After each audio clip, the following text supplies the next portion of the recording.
이번 시간에는 의병운동에 대해서 살펴보도록 하겠습니다.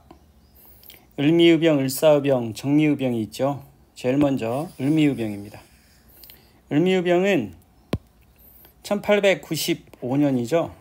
1895년에 무슨 일이 있었죠? 예, 을미사변이 있었습니다. 을미사변이 있었죠. 을미사변은 뭐였다?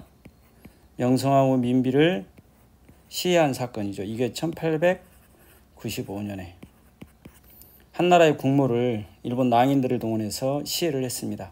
그리고 이제 을미개혁이 있었는데 이 을미개혁의 내용 중에 특별히 단발령이 있었죠. 단발령. 머리카락을 자르라고 하는 단발령이 있었어요. 을미개혁의 내용은 모두 외우기로 했습니다. 어떻게 외웠죠? 을미적 태종이 머리를 그냥 깎았어.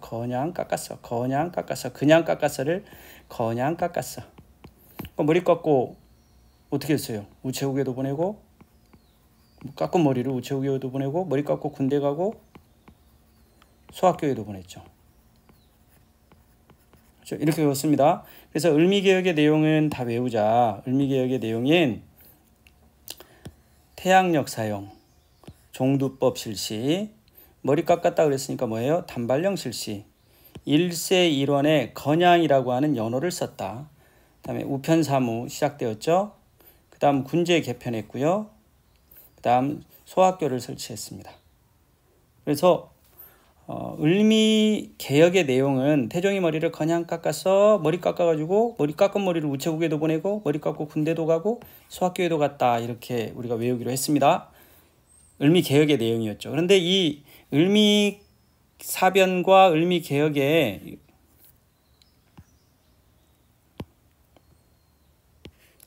을미사변에서 명성황후 민비를 시해한 사건과 을미개혁의 내용 중 단발령은 이 당시 위정척사의 유생층에겐 정말 기가 막힐 일이었죠. 이 정학을 보위하고 지키고 사악한 걸 배척한다고 그랬죠. 여기서 정학은 오직 성리학입니다. 성리학적 질서죠. 그죠? 이게 중국 중심의 세계관에서 비롯된 중화사상에서 기인한 이 성리학적 질서만이 유일하게 옳은 거고, 그래서 지켜야 되고 나머지 것들은 다 사악하다, 그래서 배척해야 된다라고 했던 유생층들 입장에서 보면 명성황후 민비 한나라의 국모를 시해한 사건은 있을 수 없는 일이며, 그 다음 신체발부 수지무모인데 부모님께 물려받은 머리카락을 자르라고 하는 것은 안 된다. 그래서 이제 의병장들이 나오죠. 의병장엔 문석봉, 한석봉이 아닙니다. 유인석, 서상렬, 이춘영, 이소응, 허위, 이강년, 노은규, 박준영, 민용호, 김복한, 기우만 등등 곽종석 엄청 많죠. 여기선 이 사람 정도는 좀 기억을 해둡시다. 유인석. 유인을 잘 해야죠. 의병이 되려면. 결과 아관 파천이 있었죠. 언제요? 1896년에 러시아 공사관으로 고종이 가요. 그러면서 칠러 내각이 수립되었죠. 이때의 내각을 제3차 김홍집 내각이라고 얘기했습니다. 그리고 뭘 철회해버렸어요? 을미개혁의 그 내용을 철회를 했습니다. 단발령을 철회해버렸죠. 그리고 이 사람들은 기본적으로 성리학적 질서, 신분제적 질서를 수긍하는 사람들이었기 때문에 국왕이 해산하라고 하니까 해산했습니다. 그죠? 특징, 위정척사파의 유생층이 주도했다. 네, 여기에요. 유인석 부대가 있는데, 자, 여기는 좀 우리가 눈여겨볼 필요가 있습니다. 유인석 부대. 제천의 유인석 부대는 일본군과 광군을 물리치고 충주성을 점령한 뒤, 자, 충주성을 점령했네요. 격고 내외 백관, 편지를 해서 내외 백관들에게 편지를 해서 알린다라는 경문을 발표하여 나라의 모든 관리들은 친일 행위를 중지하고 의병을 후원하여 나라를 지키라, 이렇게 촉구를 했습니다. 그런데 이들에게는 한계가 있었죠. 어떤 한계가 있었냐면 이 유인석 부대의 한계입니다. 이 당시 유생들의 이 유생층의 한계라는 거예요. 충주성 부근의 청룡촌 싸움에서 패배한 뒤에 이 당시 평민 의병장이었던 선봉장 김백선이 그 책임 문제를 가지고 작전 약속을 지키지 않은 중군장 안승인데, 이때 안승은 양반 유생 출신이에요. 이게 따지며 대든 것이 화근이 되었죠. 그래서 유인석이 어떻게 했냐면, 일개 포군이 감히 양반에게 무례하게 대든 불경죄를 저질렀다. 그래서 김백선을 죽였습니다. 자, 의병부대의 대부분은 상민들이죠. 평민입니다. 이 상민들, 근데 이 상민들을 전쟁을 지금 하고 있는 와중에, 싸움을 하는 와중에 작전 약속을 양반이 안 지켰어. 굴령으로 이 양반이 죽어야죠. 그런데 양반에게 대들었다. 그러면 여기에 참여했던 백성들 입장에선 이들이 꿈꾸는 세상이 어떤 세상인지 헷갈려집니다. 이 유인석 부대, 이 당시에 위정 척사 운동을 일으켰었던 이 사람들의 철학적 한계를 우리가 엿볼 수 있죠. 이게 을미의병입니다. 을미의병은 뭐 간단히 다시 한번 우리가 정리하면 뭐예요? 을미의병은 뭐라고요? 위정 척사의 유생층이 주도했다. 대표적으로 누가 있었다? 유인석이 있었다. 그죠? 발단은 뭐였다? 을미사변과 단발령이었다. 그런데 단발령 처리하고 국왕이 해산해라 그러니까 뭐 했다? 해산했다. 그죠? 이게 을미의병입니다. 1895년.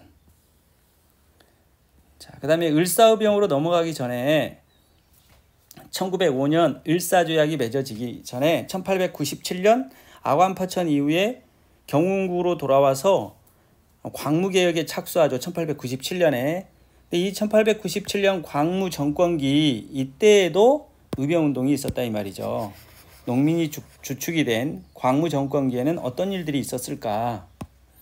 보면 먼저 영학당이 있네요. 영국의 종교인 양 영학이라는 명칭을 사용했대요. 그 다음에 제주도에 농민항쟁이 있었고요. 가끔 시험에 잘 나오는 활빈당이 있습니다.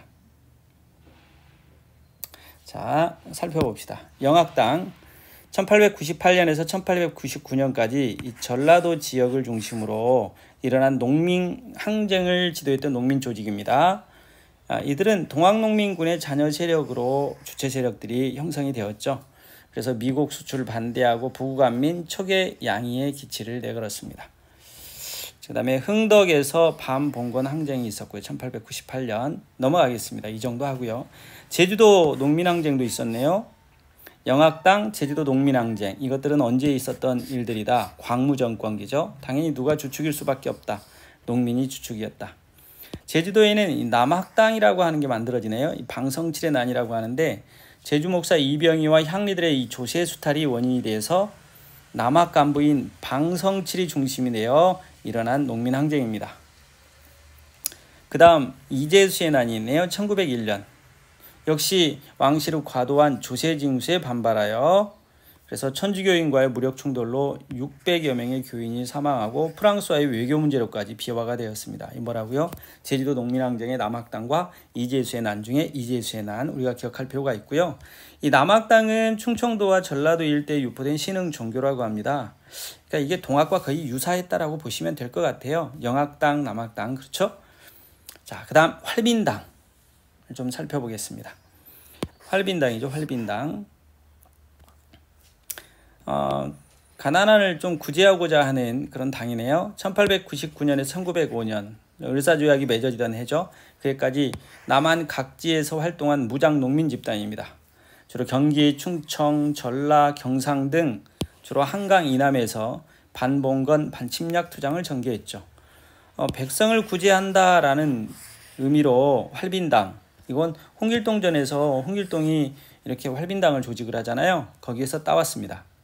반봉건, 반침략 투쟁을 주요 내용으로 하는 대한삼인논설 13조목을 천명했다. 대한삼인논설 13조목에 보면 방공령에 대한 내용이 나오고요. 토지를 나눠주라, 균전제, 철도 부설권을 그만 넘겨주지 마라 라고 하는 게 방공령, 균전제 이런 내용 들어간 거 보면 농민들이 주장했겠죠. 활빈당은 좀 눈여겨봐 두셔야 됩니다, 여러분. 그러면 대한삼인논설 이 13조목을 좀 살펴볼까요? 저 외놈들이 들어와서 개화를 얘기하고 간신들과 어울려 대궐을 침범하고 난동을 일으키는데도 이거 언제예요? 동학농민운동 이후에 전주성을 점령하니까 청나라 군대를 요청했고 그때 들어왔죠. 일본 놈들이. 그리고는 경복궁을 침범을 했었죠. 13조목을 자 이렇게 좀 해라. 자 의복은 설왕할 것 뭐 등등등 있네요. 5번째 가니까 뭐예요? 방공령을 실시하여 구민법을 채용하라. 백성들이 좀 살게 해줘라. 그 다음 금광의 채굴을 좀 엄금해라. 사전을 혁파하고 균전제를 시행하라. 이 토지를 나눠주는 거죠. 균전제를 시행하라. 쌀값 좀 낮춰라. 먹고 살기 힘들어 죽겠다. 다른 나라에 철도 우선권 주지 마라. 이거 누가 주장했다고요? 누가요? 활빈당. 그러니까 활빈당의 활동은 언제 있었다? 광무정권기에. 광무정권기에는 영학당, 그 다음 제주도에서의 남학당 이재수의 난, 그 다음 활빈당이 있었는데 그 중에서도 제일 우리가 눈여겨봐둬야 될 것은 누구다? 활빈당이라는 거죠. 활빈당을 꼭 기억하기 바랍니다. 자, 의병항전의 확대로 넘어가는데요. 이제 을사조약에 맺어지고 나서 의병항전이 확대가 되죠. 자, 을사조약이 1905년에 맺어집니다. 을사조약 언제요? 1905년. 제가 여러분에게 예전에 암기법으로 좀 정리해 줬던 내용이 있는데 이건 뭐 선택의 여지 없이 무조건 외우세요. 열 올려봐라, 열 올려봐라, 열 올려봐라, 열 올려봐, 열 올려봐, 열 올려봐, 열 올려봐. 그 다음 독한 영포울, 독하 영포울. 요건 좀 외워두자고 했어요. 독하 영포울, 독하 영포울. 그래야 시대순위 정리가 돼요. 열 올려봐라, 열 올려봐라. 이거 뭐예요? 1902년, 1903년, 1904년, 2, 3, 4. 1902년, 1903년, 1904년. 에이?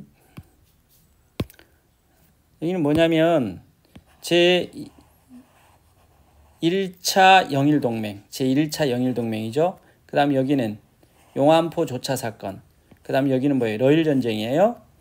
그 다음 여기는 1905년. 이건 전부 다 1905년. 1905년. 자, 1902년, 3년, 4년. 열 올려봐라, 열 올려봐라, 열 올려봐라. 독하영포를. 제1차 영일동맹, 용안포 조차 사건, 러일전쟁이 이렇게 가죠. 제1차 영일동맹에서 영국은 청해, 일본은 조선에 대해서 서로 지배권을 보장해 주는 거였죠. 용안포 조차 사건, 러시아가. 그 다음 이건 러일전쟁이 있죠. 그 다음 1905년에 가서 독도를 불법 강탈해 가죠. 일본 놈들이. 그 다음 카스라 테프트 밀약. 이거 뭐예요? 미국이 본인들은 필리핀에 대해서 그리고 일본 놈들은 조선에 대한 지배권을 서로 인정해 주는 거죠. 제2차 영일동맹. 영국은 인도에 대해서, 그 다음 일본은 조선에 대한 지배권을 서로 인정해 주는 거죠. 러일전쟁이 끝나고요. 포츠모드 조약이 맺어지죠. 그래서 러시아와 일본 사이, 그래서 러시아가 이제 일본의 조선 지배권을 인정하게 되는. 그리고 1905년에 그런 일들이 끝나고 나니까 외교권을 박탈해요. 실질적으로 이제 자주국가로서의 면모가 상실된 거죠. 이 을사조약이. 그래서 열 올려봐라, 독하영포울. 이건 너무 중요한 내용이어서 고민하지 말고 외우세요. 열 올려봐라, 열 올려봐라. 1902년, 3년, 4년. 열 올려봐라, 독하영포울. 1905년. 이렇게 갑니다. 을사조약 이후에 이제 또 어떤 일이 벌어져요? 을사조약이 무효다. 그리고 고종황제가 1907년에 네덜란드 헤이그에 있었던 만국 평화회의에 특사를 파견하죠. 이게 헤이그 특사입니다. 이상설, 이준, 이위종이죠. 헤이그 특사를 파견합니다. 이걸 구실 삼아서 고종황제가 강제 퇴위당하죠. 이렇게 됩니다. 고종황제의 퇴위. 일제는 러일 전쟁에서 승리한 후에 이제 포츠모드 조약을 맺었죠. 노골적으로 식민화 정책을 강행하였다. 그래서 이등방문이 일본 군대를 이끌고 황궁을 포위한 가운데 일방적으로 조약 성립을 공포하면서 대한주기에 뭘 박탈했어요? 외교권을 박탈했다. 이게 무슨 조약이다? 을사조약이다. 외교권 박탈하고 통감부를 설치했죠. 이게 을사조약입니다. 내전까지 간섭하였다. 이에 고종황제는 자신이 조약 체결을 거부하였으며 서명 날인을 하지 않았다라고 해서 조약의 무효를 선언하였으며 1907년 헤이그에서 열리는 만국평화회의의 특사로 이상설, 이준, 이위종을 파견하였죠. 이걸 구실로 해서 고종을 협박하여 순종이 황제가 되죠. 연호는 융희라고 합니다. 이게 1907년의 일입니다. 자, 그래서 을사조약이 맺어지고 우리 민족은 가만히 있었겠느냐? 그렇지 않다. 을사조약 폐기운동이 전개가 되었습니다. 먼저 반대 상소운동이 올라오죠. 이상설, 최익현 반대 상소운동입니다. 이상설도 눈여겨봐야 되고요. 이 최익현이라는 인물도 눈여겨봐야 됩니다. 비분자결한 분들이 계십니다. 민영환 대표적인 인물이죠. 이분만 자결한 건 아니에요. 그러나 이분이 대표적이다 이 말이에요. 그 다음 항일 언론에 글을 실었죠. 황성신문에는 장지연이 시리아 방성대국을 실습니다. 그 다음 대한매일신보, 제국신문 등에서도 을사조약이 잘못됐다라고 을사조약 폐기운동을 전개했죠. 시민들은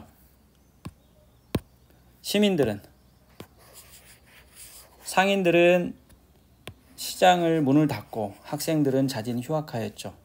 외교활동으로 헐버트를 미국에 파견하고요. 이상설, 이준, 이위종의 3명의 특사를 제2차 헤이그 만국평화회의에 파견합니다. 그리고 무슨 운동이 있었다?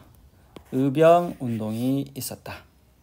민종식, 최익현, 신돌석 요 3사람은 우리가 외울 겁니다. 뒤에서 다시 한번 다룰게요. 그 다음 미주 지역에서 미국에서도 전명훈 장인환이 미국인 외교고문이었던 스티븐스를 사살하게 됩니다. 이것도 다시 한번 다루겠습니다. 일단 이 순서 정리하고요.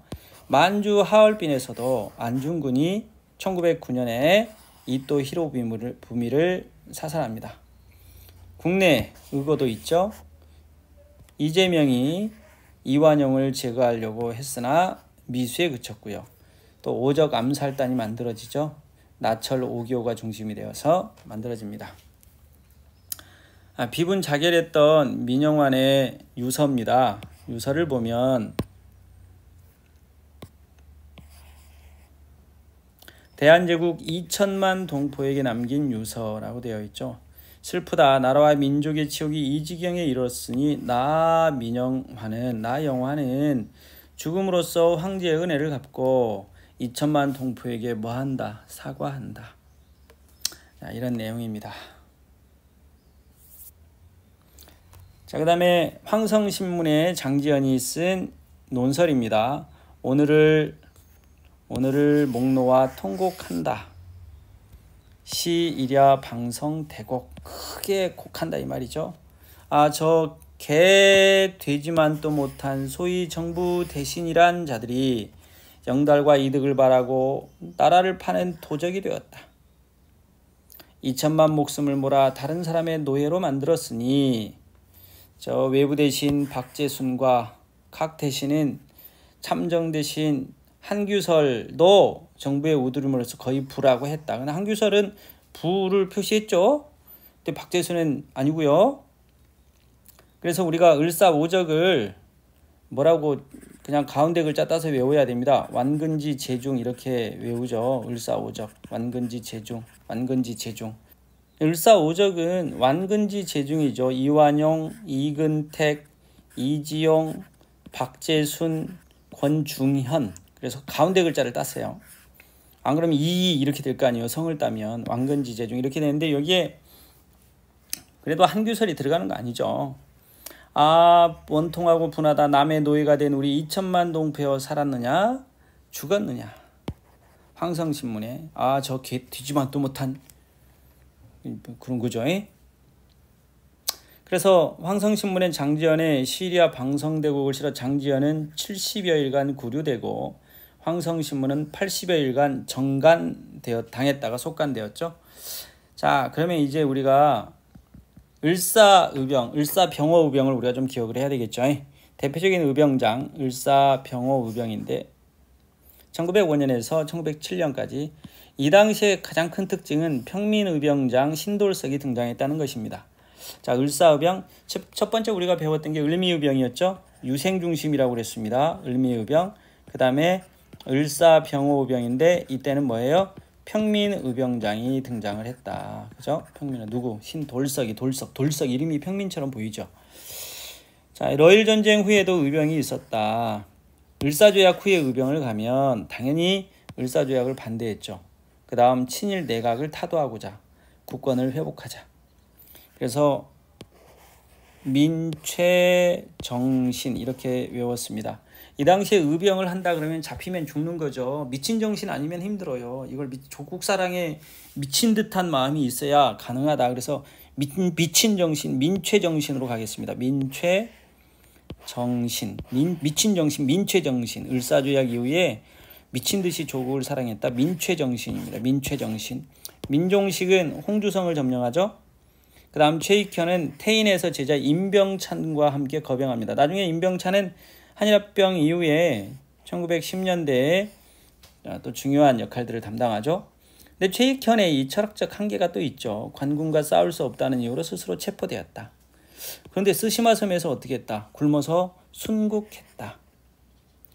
참 철학적 한계는 있었지만 그래도 목숨을 걸고 자기의 신념을 지켰습니다. 전령문, 동족끼리 죽이는 일을 참아 못하겠다. 정용기, 정환직인데요. 경북 영천에서 기병하였습니다. 정용기가 아들이에요. 아들이 의병운동하다가 죽자 아버지인 정환직이 그 바톤을 이어받아서 역시 의병장으로 활동을 하게 됩니다. 정말 대단한 분들이죠. 신돌석, 여러분 기억합시다. 신돌석. 을사병어의병, 평민의병장 등장했죠. 그래서 중요합니다. 태백산 호랑이로 불렸다. 정미의병으로 이어진다. 어디까지 이어진대요? 의병은 큰 맥락상 을미의병이 있고요. 그 다음 을사의병이 있고요. 그 다음에 등장하는 게 정미의병이에요. 정미의병. 근데 이 정미의병으로 이어진다 이 말이죠. 누가? 신돌석이 강원도, 경상북도, 충청도 접경지대와 동해안 일대를 누비며 치열한 유격전을 벌였다. 그래서 을사병어의병의 특징은 평민의병장이 출연했다는 얘기입니다. 광무정권기의 농민항쟁 잔여 세력도 참여했다.